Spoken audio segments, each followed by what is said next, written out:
যোৱা 17 আগষ্টত ওদালগুৰিৰ মাজমজিয়াত এগৰাকী ছাত্ৰীক স্কুলীয়া ছাত্ৰীক বা কলেজীয়া ছাত্ৰীক ডাম্পাৰ এখনে মহতিয়াই নিছিলে আৰু সেই বাতৰিটো সংগ্ৰহ কৰাৰ বাবে আমাৰ ওদালগুৰিৰ সাংবাদিক অজয় কলিতা তাত উপস্থিত হৈছিলে আৰু ঠিক বাতৰিটো সংগ্ৰহ কৰিব লওঁতেই একাংশ দুৰ্বৃত্তই ওপৰজুপৰি আক্ৰমণ কৰিছিলে আৰু আমি গম পোৱা মতে পিছফালৰ পৰা আক্ৰমণ কৰিছিলে। আমি তীব্ৰ ভাষাৰে গৰিহণা দিছোঁ। আজি কেইবাদিনো ধৰি তীব্ৰভাৱে প্ৰতিবাদ চলি আছে। আমিও আজি ডিমাকুছী ই মিডিয়া ফৰামৰ তৰফৰ পৰা কাৰ্যালয়ত ক'লা বেজ পৰিধান কৰি প্ৰতিবাদ সাব্যস্ত কৰিছোঁ, কিয়নো দোষীক আজিলৈকে কৰায়ত্ব কৰিব নোৱাৰিলে, শাস্তি দিব নোৱাৰিলে। ইতিমধ্যে সাংবাদিক অজয় কলিতাই তেখেতে এজাহাৰ দাখিল কৰিছে আৰু বিভিন্ন প্ৰান্তত বিটিআৰৰ বিভিন্ন প্ৰান্তত এজাহাৰ দাখিল কৰা হৈছিলে দোষীক কৰায়ত্বৰ বাবে, কিন্তু আজিৰ তাৰিখলৈকে কোনো ধৰণৰ সুফল বা ন্যায় নাপালে অজয় কলিতাই।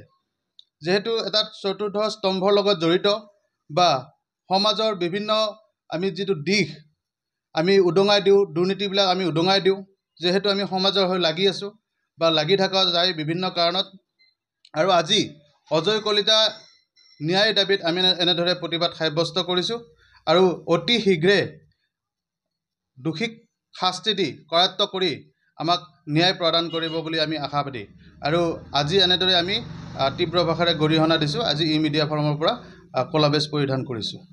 আমাৰ ডিমাকুছী ই মিডিয়া ফৰামৰ পৰা ক'লা বেজ পৰিধান কৰি আমি এইটো বিৰোধিতা কৰিছোঁ, যিহেতু আমি যোৱা 17 আগষ্টত সকলোৱে জানো 17 আগষ্টত যিটো ওদালগুৰি চহৰত এখন তীব্ৰবেগী ডাম্পাৰে কলেজীয়া ছাত্ৰী এগৰাকীক খুন্দিয়াই থিতাতে নিহত কৰিছিল।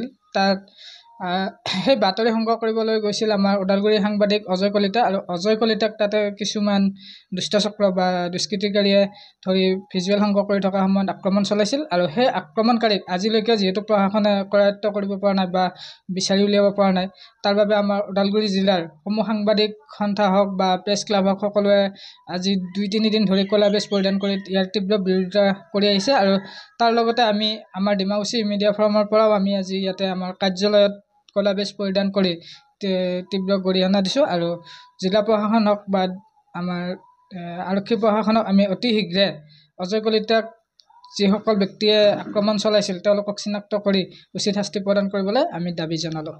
কিন্তু বাৰে বাৰে যেন অপদস্থ হৈ আছে সাংবাদিক। বিভিন্ন কাৰণত বাৰ্তা সংগ্ৰহ কৰিবলৈ যাওঁতেই বিভিন্নজন ক'বলৈ গ'লে সহজ ভাষাত একাংশ দুৰ্বৃত্তৰ চিকাৰ হ'ব লগা হয় এই সাংবাদিকসকল। তেনে এটি অভাৱনীয় ঘটনা 17 আগষ্টত ওদালগুৰি জিলাৰ ডাম্পাৰৰ যোগেদি এগৰাকী স্কুলীয়া ছাত্ৰীক দুৰ্ঘটনাগ্ৰস্ত হয় আৰু মৃত্যুবৰণ কৰে।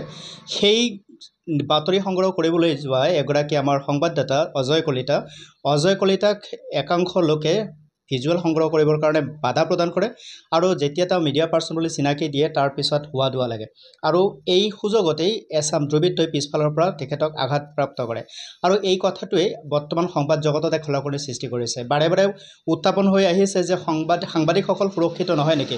গণতন্ত্ৰৰ চতুৰ্থ স্তম্ভ যদি সুৰক্ষিত নহয়, তেওঁলোকে যদি প্ৰশ্ন কৰাৰ অধিকাৰৰ পৰা তেখেতসকলক বঞ্চিত কৰা হয় বা যদি সত্য ঘটনাক উপস্থাপন কৰিবলৈ যাওঁতে সত্য ঘটনাক নিৰ্ভীক কণ্ঠেৰে প্ৰকাশ কৰিবলৈ যাওঁতে যদি তেখেতসকলে এনেধৰণৰ বাৰে বাৰে অপদস্থ বা আঘাতপ্ৰাপ্ত হয়, তেনেহ'লে সাংবাদিকতাৰ যিটো মৰ্যাদা সেই মৰ্যাদা ক্ষুণ্ণ হৈ থাকিব বাৰে বাৰে। আৰু সেই ক্ষেত্ৰত সাংবাদিকসকল সুৰক্ষিত হ'বনে নহয়, ইয়ালৈ এটা প্ৰশ্ন উত্থাপন হৈছে।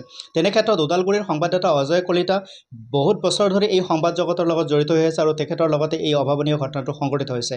তাক লৈ আমি ডিমাকুছী ই মিডিয়া ফৰামৰ ফালৰ পৰা আমি তীব্ৰ গৰিহণা প্ৰদান কৰিছোঁ আৰু দোষীক অতি সোনকালে চিনাক্তকৰণ কৰি দোষী সাব্যস্ত কৰি উঠি তেখেতসকলক উপযুক্তভাৱে শাস্তি প্ৰদান কৰিব লাগে, যেন তেখেতসকলে দুনাই সাংবাদিকৰ ওপৰত এনেধৰণৰ কৰ্ম কৰিবৰ কাৰণে কুণ্ঠাবোধ নকৰে।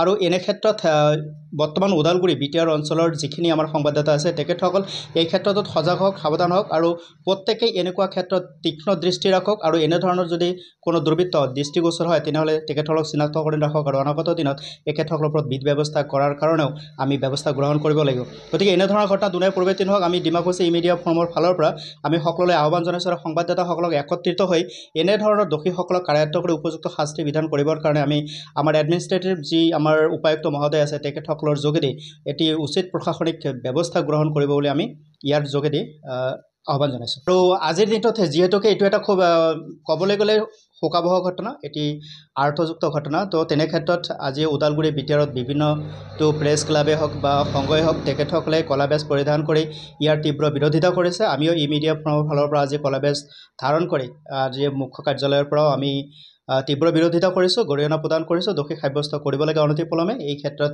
প্ৰশাসনে গুৰুত্বপূৰ্ণ ভূমিকা গ্ৰহণ কৰিব আমি আহ্বান জনাইছোঁ।